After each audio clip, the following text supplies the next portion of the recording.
यही तो सब चीज़ों को लेकर के हम लोगों का धरना है कि भाई माननीय अध्यक्ष महोदय ने, हमारे जो कांग्रेस अध्यक्ष हमारे नगर परिषद के हैं, तो उन्हीं के द्वारा आप लोगों को मालूम हुआ तकरीबन डिवाइडर वाले ठेकेदार को 25 लाख का भुगतान किया गया। जेसीबी के नाम पर उनमें अतिक्रमण गिराने के नाम पे करीबन 2 से 4 लाख का भुगतान किया गया। तो क्या आप शहर जो शेष पटरियाँ बची हैं, क्या आप उसको समतलीकरण के नाम पे भी 10, 25, 50 हज़ार फिर से खाइए निकालिए, उसको समतलीकरण करवा दीजिए, लेवल मिल जाए। तो कहने का मतलब जो रोड तो सकरी हो ही गई डिवाइडर निर्माण के बाद, लेकिन कम से कम लोग चल सके, जो रोड का पानी होगा वो तो निकल जाए कहीं ना कहीं। तो इसका काम नहीं किया जा रहा है। उनको तो भ्रष्टाचार की समृद्धता बिल्कुल जो कांग्रेस की रीति और नीति है उसी के तहत इनका कार्य चल रहा है। ने अपने अनुशंसा नहीं दी है, तो उसके जगह पे वार्ड क्रमांक 2 में पंचनामा करके भुगतान किया गया और वार्ड क्रमांक 8 में वार्ड क्रमांक 7 के पार्षद से अनुशंसा कराई गई है।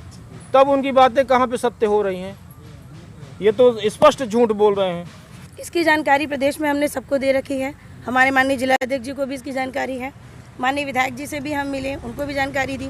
उन्होंने कहा बिल्कुल आप जनप्रतिनिधि हैं भाई, यहाँ पर जितने 8 पार्षद बैठे हैं ये पार्षद हैं, ये अपने अपने वार्ड का प्रतिनिधित्व कर रहे हैं। आप मान के चलिए कि 8 वार्डों की जनता बैठी है और ये अपने लिए नहीं जनता के लिए लड़ रहे हैं, ये जनहित के कार्यों के लिए लड़ाई लड़ रहे हैं। इस कार्य को लेकर जो मांगे हैं, निर्माण कार्य संबंधी है, 10 महीने हो गया आज तक कोई भी कार्य चालू नहीं कराया गया। इन सब मुद्दों को लेकर हम धरने बैठे हैं। यहाँ भ्रष्टाचार हुआ है, उस भ्रष्टाचार की जांच जो हमारे पार्षद हम लोग शिकायत किए थे, क्या क्या भ्रष्टाचार? उसकी हमारी मांग है स्वतंत्र एजेंसी से उसकी जांच कराई जाए। भ्रष्टाचार क्या?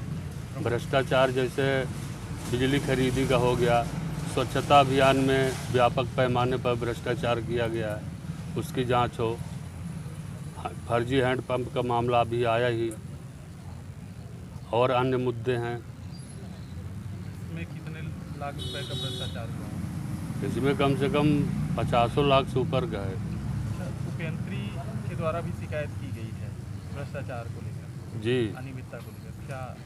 जी, ऊपर उनके द्वारा अधीक्षण यंत्री और संयुक्त संचालक जी से शिकायत की गई है कि जो खरीदी, जैसे हैंडपंप सामग्री खरीदी का है, बिजली खरीदी का है, तो उनके द्वारा सत्यापन परीक्षण न कराकर ये दैनिक वेतनभोगी कर्मचारियों से उसका परीक्षण कराते हैं। नगर पालिका में जो तालाब हैं उसमें मछली पालन में 2020 में मछली पालन के लिए लगभग सभी तालाबों की लीज समाप्त हो चुकी है। उसके लिए एक रानी गुजरा तालाब की बात आई थी, तो उसका इन्होंने एक नोटिस जारी किया था।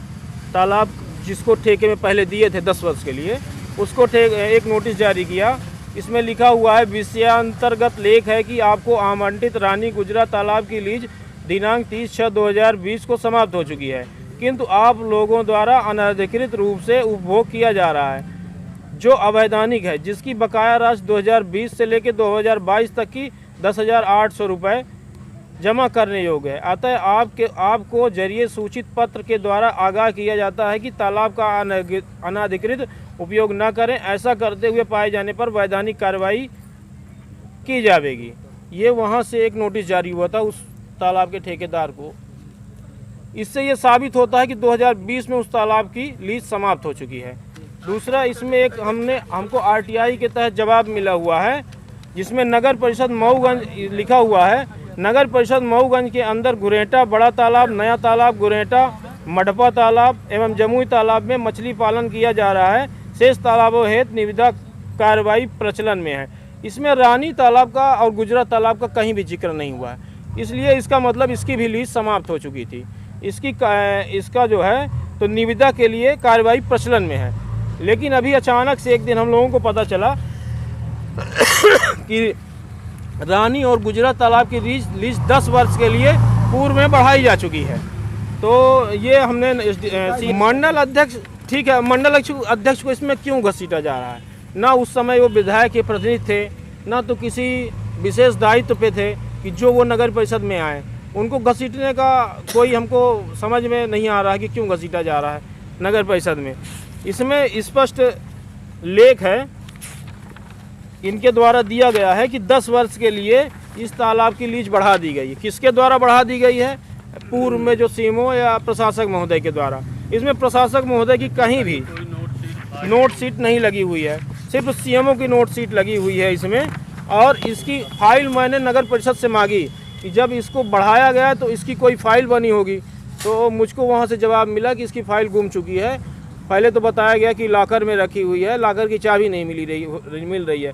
उसके बाद ये बताया गया कि इसकी फाइल, ऐसा मामला बना रहा होगा कि अनुशंसा देने लायक नहीं था, तो उन्होंने अनुशंसा नहीं दी उस बोर की।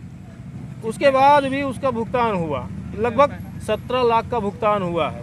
और उसमें जितने भी हैंडपम्प खनन की हमको सूची मिली है, हमने अपने पार्षदों से सर्वे कराया उन हैंडपम्पों का, तो कोई 2013 के हैंडपम्प खनन है, कोई 2016 के हैंडपम्प खनन है, कोई 2018 के हैंडपम्प खनन है, लेकिन उनको 2021 के हैंडपम्प खनन की सूची में डाल के उनका भुगतान किया गया है। सबसे बड़ा मुद्दा तो यही है नगर परिषद में, सबसे बड़ा है। कितनी मांगे हैं आप लोगों ने? मेरी कुल मांगे हैं, जिसकी सूची बनी हुई है, 12 मांगों की सूची हम लोगों की बनी हुई है।